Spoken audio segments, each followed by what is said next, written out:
Parents, would you answer the door if your child returned, but opening it meant breaking the law?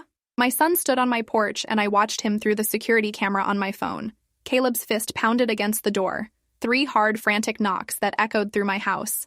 Mom! His voice was muffled but desperate. Mom, please, I know you're there. He tried the doorknob, rattling it. His other hand pressed against the door like he might try to force it open. He was 15 feet away from me. I was sitting in my dark living room in complete darkness with my phone glowing in my hand. 6 months had passed since I last saw him.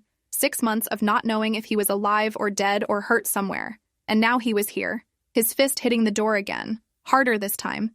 His voice cracking as he called my name. I could see how thin he looked through the camera. How his whole body trembled. Not just scared, but frantic. Like he was running out of time. I stood up from the couch and took 2 steps toward the front door before I stopped myself. My hand was already reaching for the deadbolt when I remembered what the lawyer told me. What the detective told me. What the judge's order said in black and white legal language that left no room for interpretation. Opening this door would make me a criminal. Federal prison. Years of my life are gone. My other children left without a mother. Everything I built was destroyed.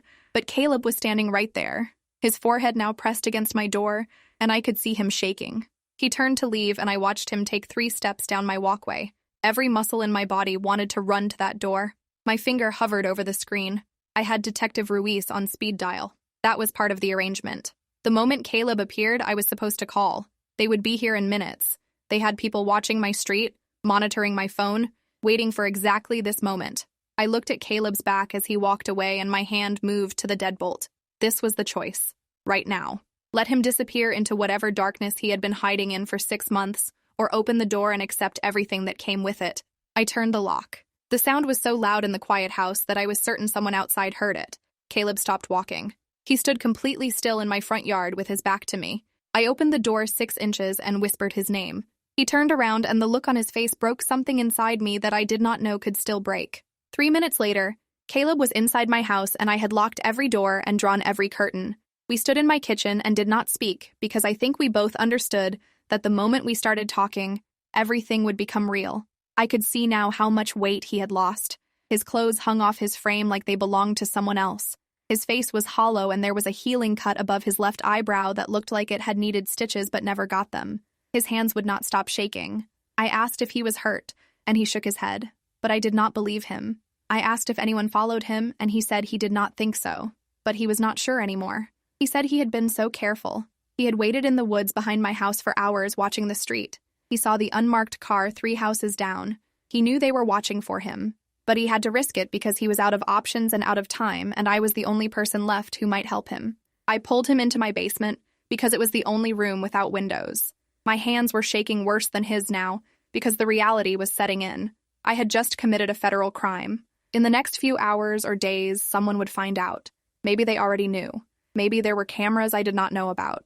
Maybe the surveillance team saw him slip into my garage or heard something or had thermal imaging equipment that showed 2 heat signatures in my house instead of 1. I sat Caleb down on the old couch and told him he needed to explain everything right now. Why did he run? Why did the police want him? Why opening my door just destroyed my life? He looked at me with exhausted eyes and said, "Mom, I saw something 6 months ago that I was never supposed to see, and the person I saw is powerful enough to make me disappear." I asked who. He said Deputy District Attorney Richard Krause. I felt my stomach drop because I knew that name. Everyone in the city knew that name. Krause had been on the news for years, the tough-on-crime prosecutor who never lost a case. Caleb told me he witnessed Krause murder someone. He said it with no emotion in his voice, like he was reading from a script he had memorized. I asked him to start from the beginning and tell me everything. He leaned back against the couch and closed his eyes. 6 months ago, he was driving home from his late shift at the physical therapy clinic. His car overheated on Highway 9 near the industrial district. He pulled into a warehouse parking lot to let the engine cool. The lot was empty except for a black SUV parked near the back fence. Caleb said he was looking at his phone, checking how long until a tow truck could come when he heard voices. 2 men arguing. He looked up and saw them standing next to the SUV. One man was in a suit. The other wore jeans and a jacket. They were yelling about money and someone being a liability. Caleb said he should have driven away right then, even with his engine overheating, but he was tired and not paying close attention, and then everything happened so fast, he did not have time to react. The man in the suit pulled out a gun. The other man put his hands up and started backing away. Caleb said he remembered thinking this cannot be real. Things like this did not happen in real life, but then the man in the suit fired and the other man dropped. Just like that. 1 second he was alive and talking, and the next he was dead on the pavement. Caleb said he froze. He could not move or think or do anything except stare. The man in the suit stood over the body for a moment and then looked around the parking lot. That is when he saw Caleb sitting in his car maybe 40 feet away. Their eyes met. Caleb said the man smiled. Not a nervous smile or an "oh no, I got caught" smile. A calm smile like he was not worried at all. Then the man walked toward Caleb's car, and Caleb's brain finally started working again. He tried to start his engine, but it would not turn over. The man in the suit reached Caleb's window and tapped on the glass with the gun. Caleb rolled down the window because what else could he do? The man leaned in close and said, "Do you know who I am?" Caleb told me he recognized him then. He had seen his face on billboards around the city. Richard Krause, Deputy District Attorney, the man who put criminals away. Except right now he was holding a gun that he just used to kill someone, and he was looking at Caleb like he was deciding something. Krause told Caleb that no one would believe him if he talked. Krause had friends everywhere. Police, judges, prosecutors. Caleb was a nobody. A physical therapy assistant with no connections and no power. Who would take his word over a decorated prosecutor? Then Krause pulled out his phone and showed Caleb a photo. It was my house. My address was visible on the mailbox. Krause said, "Nice place. Your mom still lived there." He said it would be a shame if something happened to her. Then he walked back to his SUV, made a phone call, and within minutes, police cars arrived. Caleb watched officers secure the scene. He watched Krause talk to them and point at the body.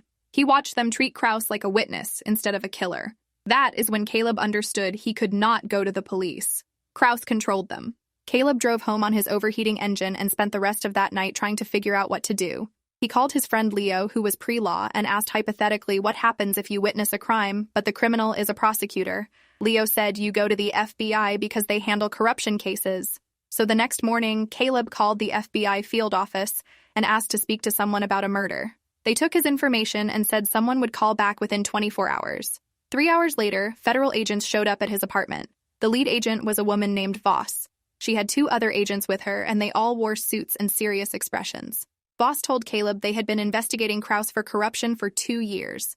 Multiple witnesses had come forward claiming Krause was connected to organized crime and was taking bribes to throw cases. But nothing stuck because witnesses kept recanting or disappearing. Now Caleb had seen Krause commit murder. This was the break they needed. Voss said Caleb would go into protective custody immediately. He would testify before a grand jury and eventually at trial. It might take a year or more, but they would keep him safe. Caleb asked what protective custody meant.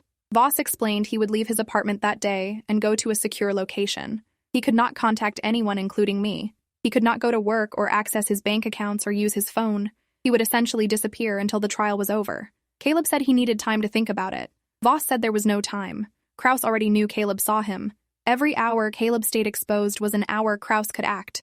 Caleb asked what would happen to me if Krause came after his family. Voss said they would monitor my house and keep me safe.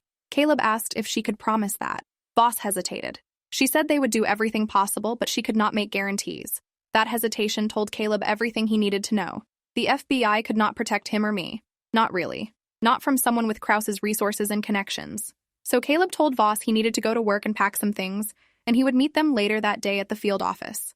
Voss did not like it, but she agreed. She gave Caleb her card and said to call the moment he was ready. Caleb went back to his apartment and packed a bag. Then he ran. He told me he spent the first week sleeping in his car and moving every few hours. He withdrew all his cash from ATMs, knowing it would create a trail, but needing money more than he needed to stay hidden. He turned off his phone and threw it in a dumpster. He bought a burner phone with cash at a convenience store. He drove to different cities and stayed in cheap motels under fake names. He grew a beard and cut his hair short. He did everything he could think of to disappear, but he kept seeing the same cars following him. Or he thought he did. He was not sure anymore if he was being paranoid or if Krause really had people hunting him. After 2 weeks, his car broke down completely, and he had to sell it for scrap. He started staying in shelters. He did odd jobs for cash, construction, and landscaping and warehouse work. He moved constantly. He did not call me because he knew they would be monitoring my phone. He wanted to so badly. Every single day he wanted to hear my voice and know I was okay, but he could not risk leading Krause to me. I asked why he came back now after staying hidden for 6 months. Caleb's face changed. He looked sick. He said 2 days ago he saw a news report about the murder case. The man Krause killed was named Victor Mendez. Mendez was a real estate developer who apparently had connections to organized crime. The police had arrested someone for his murder. a man named Anthony Lopez who had a prior record and weak alibi. The news showed Deputy District Attorney Kraus at a press conference talking about justice being served and dangerous criminals being taken off the streets. Caleb realized what happened. They framed Lopez. Without Caleb's testimony, an innocent man was going to prison for life for a murder Kraus committed. Caleb said he could not let that happen. He had been hiding to save himself, but now someone else was paying the price for his cowardice. He had to come forward, but he still did not trust the FBI to keep him alive long enough to testify. So he came to me because I was the only person he could trust, and he needed my help to do something that might get us both killed. I sat there in my basement looking at my son and trying to process everything he just told me. A corrupt prosecutor, a murder, a frame job, federal agents who could not be trusted. It sounded like something from a movie, except Caleb's hollow eyes and shaking hands told me it was real. I asked what he needed from me. He reached into his jacket pocket and pulled out a small thumb drive. He said the night of the murder, his phone had been recording. He used a voice memo app to practice patient notes from work. He forgot it was running when he pulled into that parking lot. The phone recorded everything. The argument, the gunshot. Kraus's voice threatened him. All of it. When he ran, he saved the audio file to this thumb drive before destroying his phone. He had been carrying it for 6 months, not knowing what to do with it. If he gave it to the FBI, it would disappear into evidence, and Kraus had enough connections to make sure it never saw a courtroom. But if we could get this recording to someone outside Kraus's influence, someone with enough power and integrity to force a real investigation, then maybe this ended without Caleb dead and me in prison for helping him. I took the thumb drive and asked who he had in mind. Caleb said there was a federal judge named Eleanor DeMarco.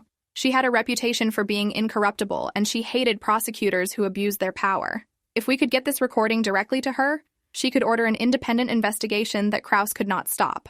But Caleb could not do it himself. The moment he surfaced, the FBI would take him into custody, and this evidence would end up exactly where Kraus wanted it.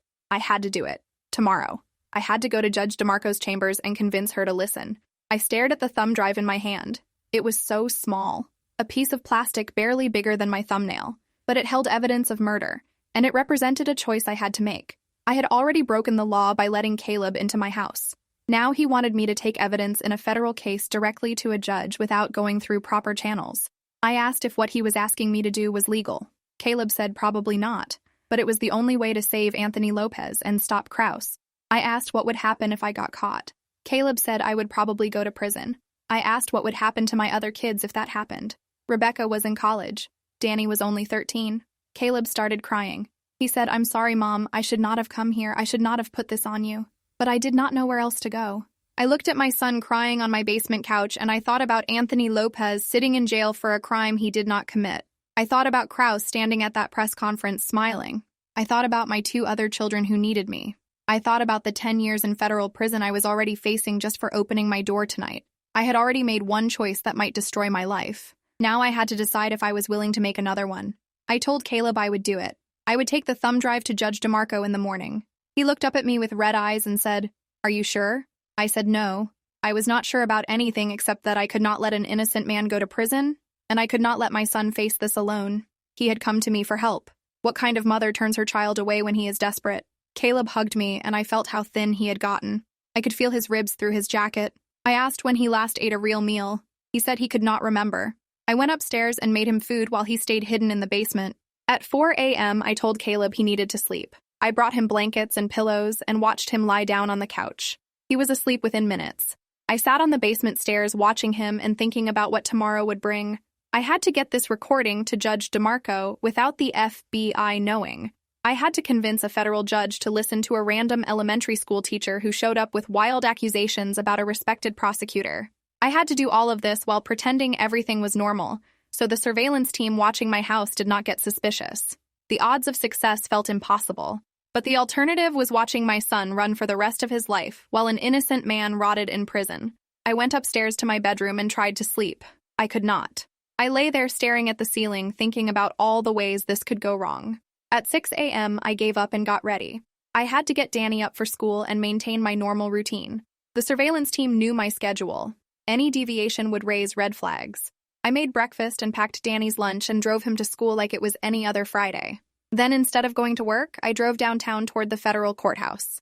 The courthouse was a massive building that looked designed to intimidate anyone who entered. I parked 2 blocks away and walked. The thumb drive was in my purse in a zippered pocket. My heart was pounding so hard I felt dizzy. Security at the entrance made me put my bag through the X-ray machine. I held my breath while the guard studied the screen. He waved me through. I took the elevator to the 9th floor where Judge DeMarco's chambers were located. The hallway was quiet and lined with dark wood doors. I found her nameplate and stood outside trying to find courage. A woman opened the door before I could knock. She was in her 30s wearing a gray suit. She asked if she could help me. I said I needed to speak with Judge DeMarco about an urgent matter. The woman introduced herself as the judge's clerk. She said the judge did not take unscheduled meetings. I would need to file the proper motions. I said this could not wait. It was about a murder case and a prosecutor who killed someone. The clerk's expression shifted from polite to concerned. She told me to wait and close the door. I stood in that hallway for 12 minutes. Other people passed by, lawyers in expensive suits who looked at me like I did not belong. They were right. I was an elementary school teacher in a Target dress about to accuse a deputy district attorney of murder. This was insane. But I was here and turning back now meant Caleb ran for nothing, and Anthony Lopez stayed in prison for nothing. The door opened again. The clerk said Judge DeMarco would give me 5 minutes. I followed her into a large office with floor-to-ceiling bookshelves and a massive desk. Judge DeMarco sat behind it. She was in her 60s with silver hair and sharp eyes. She gestured to a chair and told me to sit and explain quickly why I was interrupting her schedule. I sat down and pulled out the thumb drive. I told her everything. My son witnessed Deputy District Attorney Krause murder Victor Mendez. He ran because he did not trust the system to protect him. An innocent man named Anthony Lopez was in jail for Krause's crime. This recording proved everything. I needed her to listen to it and order an investigation before Krause realized what was happening. Judge DeMarco stared at me for a long moment. Then she asked why I brought this to her instead of the FBI. I said because I did not know who to trust. Because Krause had connections throughout law enforcement. Because my son tried going to the FBI 6 months ago, and it only made things worse. She asked where my son was right now. I hesitated. She said she was not asking to turn him in. She was asking because if this recording was real, my son was in danger, and so was I. I told her he was safe for now. She picked up the thumb drive and plugged it into her computer. She put on headphones and listened while I sat there trying not to pass out. Her face stayed neutral, but I saw her grip the edge of her desk. After several minutes, she took off the headphones. She said this recording, if authentic, showed clear evidence of murder and subsequent threats. She asked if I understood the position I had put myself in by harboring a fugitive. I said yes. She asked if I understood I could go to prison. I said yes. I said I would rather go to prison than watch my son die, or an innocent man stay locked up for something he did not do. Judge DeMarco picked up her phone and called someone named Inspector Walsh from the Office of Professional Responsibility. She told him to come to her chambers immediately. She said it involved a prosecutor and potential murder. She hung up and looked at me. She said I did a brave thing coming here, but the consequences were going to be complicated. I asked what would happen to Caleb. She said if the recording was authentic, OPR would take him into protective custody. Real protective custody, not the FBI's version. They would investigate Krause independently. But I needed to understand that my son would still face legal consequences for running. He was a material witness who fled. That was obstruction. I said I understood. I just wanted him alive. Inspector Walsh arrived 20 minutes later. He was a serious man in his 50s who listened to the recording twice while taking notes. When he finished, he looked at me and asked where Caleb was. I gave him my address. He made several calls using words like immediate response and secure location and corruption task force.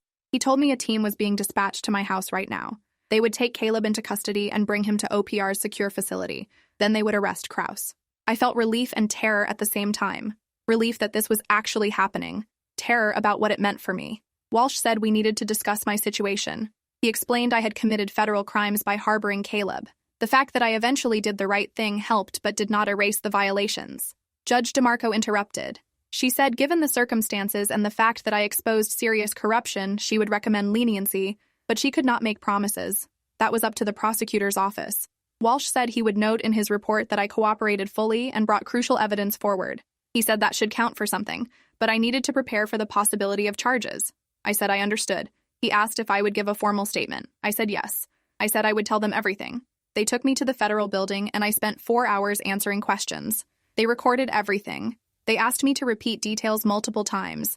They wanted to know exactly what Caleb told me and when and why I chose to help him instead of calling authorities immediately. I told them the truth. He was my son, and he was terrified and asking for help. What else could I have done? Around 3 p.m., Walsh came back and told me Caleb was in custody. He was safe and cooperating. OPR had also arrested Krause at his office an hour ago. The news was already breaking. I could see it on Walsh's tablet when he showed me. Deputy DA arrested for murder. I started crying and could not stop. Walsh told me to go home. Someone would contact me about my legal situation within a few days. He said I should be proud of what I did. I said I just wanted my son safe and an innocent man free. He said both those things were going to happen now. I drove home in a daze.